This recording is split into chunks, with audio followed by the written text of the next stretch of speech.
I never thought my career would end at a company gala, but as I stood there in my carefully chosen black cocktail dress, watching CEO Richard Parker's face turn crimson with orchestrated rage, I realized that sometimes the end is just the beginning. My name is Alexandra Chen, and after 4 years at Global Tech Innovations, I had uncovered something that would shake the company to its core. But let me start from the beginning. I joined Global Tech fresh out of MIT, armed with a degree in financial engineering and a naive belief that merit always trumps politics. The company was everything an ambitious 24-year-old could dream of, a Fortune 500 tech giant with a gleaming headquarters in Silicon Valley and a reputation for innovation. My first 3 years were a blur of 60-hour weeks, complex financial models, and gradual promotions. I moved from junior analyst to senior financial strategist, earning a reputation for catching discrepancies that others missed. Alex has eyes like a hawk, my immediate supervisor, James Morrison, would say. If only he knew how true that would prove to be. Everything changed 6 months ago when I noticed an unusual pattern in our Asia-Pacific acquisition numbers. Small discrepancies at first, rounding errors that shouldn't exist in our automated systems, timestamps that didn't quite match across databases. Most people would have ignored these tiny inconsistencies. But I had spent 3 years building our fraud detection algorithms, and I knew that the biggest financial crimes often hide behind the smallest errors. I did what any diligent employee would do. I reported my findings to my supervisor. James listened carefully, his forehead creasing with concern. "This is serious, Alex. Let me take it to Richard directly."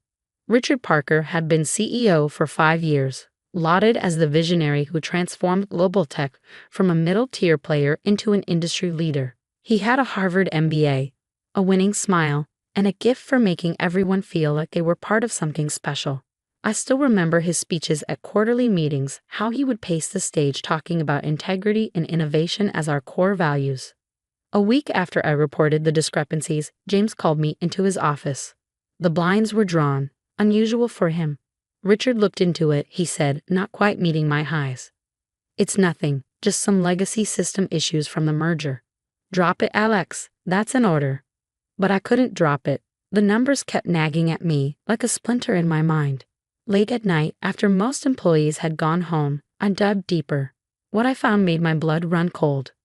The discrepancies weren't random, they were systematic. Someone had created a sophisticated scheme to siphon funds from our Asia-Pacific acquisitions, hiding the transactions behind layers of legitimate-looking transfers. The amounts were cleverly calculated to stay just below standard audit thresholds. Over 3 years, the total reached $43 million. I spent weeks documenting everything, triple-checking my findings, building an airtight case. The evidence pointed to a small group of senior executives, led by none other than Richard Parker himself.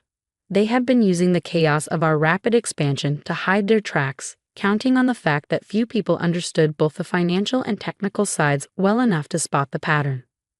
I should have known what would happen next. 2 days after I submitted my comprehensive report to the board's audit committee, Richard called an emergency executive meeting. I wasn't invited, but Maria from accounting texted me the highlights. Richard had discovered a massive fraud attempt by a junior employee. Me. According to him, I had been manipulating the Asia-Pacific numbers, trying to hide my own embezzlement scheme. The next week was a nightmare of hostile HR meetings and thinly veiled threats. Suddenly, my access to key systems was revoked. Longtime colleagues stopped meeting my eyes in the hallway. James, my once supportive supervisor, now walked the other way when he saw me coming. But Richard had made one crucial mistake. In his rush to discredit me, he hadn't realized that I had built backdoors into the fraud detection system, legitimate security features that logged every attempt to modify or delete transaction records. Every time they tried to cover their tracks, they only created more evidence. Which brings us back to the company gala. Richard had planned it perfectly, or so he thought. A public humiliation in front of the entire company, designed to destroy my credibility once and for all.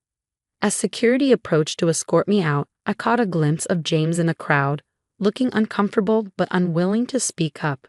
"Ms. Chen has been terminated for gross misconduct," Richard announced to the stunned crowd. "She'd attempted to defraud this company of millions, betraying the trust we placed in her." I could have shouted, could have made a scene. Instead, I smiled calmly and spoke just loud enough for the closest 50 people to hear. Check the real audit trail, Richard. The one that logs everything, including deletions. The color drained from his face so quickly I thought he might faint. In that moment, he realized his mistake. But it was too late. As security led me out, I sent a pre-written email to every board member and major shareholder. Subject line: Evidence of $43 million fraud scheme. Emergency board meeting required. I spent the weekend in my apartment, ignoring calls from unknown numbers and watching my encrypted backup servers light up with access attempts. They were trying desperately to find and delete any evidence, not realizing that every attempt was being logged, creating an even stronger case against them. Monday morning was approaching, and with it, the emergency board meeting that would change everything. Richard thought he had won, thought he had destroyed me. But sometimes the greatest victory comes after everyone thinks you've lost. What happened next would shake global tech to its foundations. But that's a story for another part. Monday morning dawned clear and cold in Silicon Valley. I arrived at Global Tech headquarters at 7:30 a.m., exactly 1 hour before the emergency board meeting. Security tried to stop me at the lobby, but I simply handed them the formal board summons I'd received Sunday night. The witness must be present, it read in stark black letters. I could feel eyes on me as I walked through the office. Some pitying, some curious, some afraid. The whispers followed me like shadows. There goes the fraud, the embezzler, the disgraced analyst. I kept my head high, clutching my laptop bag containing everything I needed to bring down a corrupt CEO. The boardroom was on the top floor, all glass and chrome with a view of the bay. By 8:15, the room was filling up. Board members in expensive suits, senior executives trying to hide their nervousness, Richard's personal lawyer whispering urgently in his ear. James Morrison, my former supervisor, sat in a corner, looking like he aged 10 years over the weekend. At 8:25, Richard walked in, his usual confident smile firmly in place. He barely glanced at me as he took his seat at the head of the table. Poor Richard, he still thought he was in control. Let's address this ridiculous situation quickly, Richard began, shuffling his papers importantly. Ms. Chen has made some outrageous accusations. Actually, interrupted Margaret Wu, the head of the board's audit committee. We'll begin with Ms. Chen's presentation. She nodded at me. Please proceed.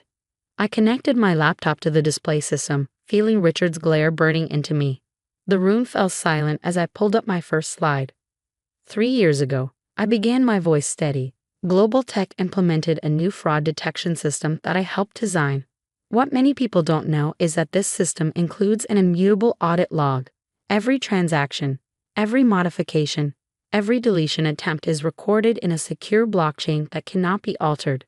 I clicked to the next slide, showing a complex web of transactions. This is the official record of our Asia-Pacific acquisitions. Another click, and this is what's really happening behind the scenes. For the next 45 minutes, I laid out everything. The fake subsidiaries created to facilitate the fraud. The cleverly disguised transfers that siphoned money into private accounts. The systematic deletion of evidence that had, ironically, only created more proof of wrongdoing. Impossible, Richard interrupted, but his face had lost its color. These records were cleared. I mean, they were checked. They were legitimate. Checked by your team, Richard? I asked quietly. The same team that's been helping you steal $43 million over the past 3 years. The room erupted in chaos. Board members were shouting questions. Richard's lawyer was frantically scribbling notes. James Morrison looked like he was about to be sick. You can't prove any of this, Richard snarled, desperation creeping into his voice. That's when I played my trump card. Actually, I said, pulling up a new window.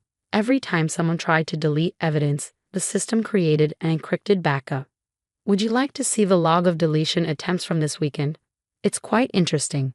Dozens of attempts, all from executive-level accounts, trying desperately to erase the trail. I turned to Margaret Wu. I've prepared copies of all documentation, including the blockchain audit logs, for the board and relevant authorities. You'll find them impossible to alter or delete. I designed them that way.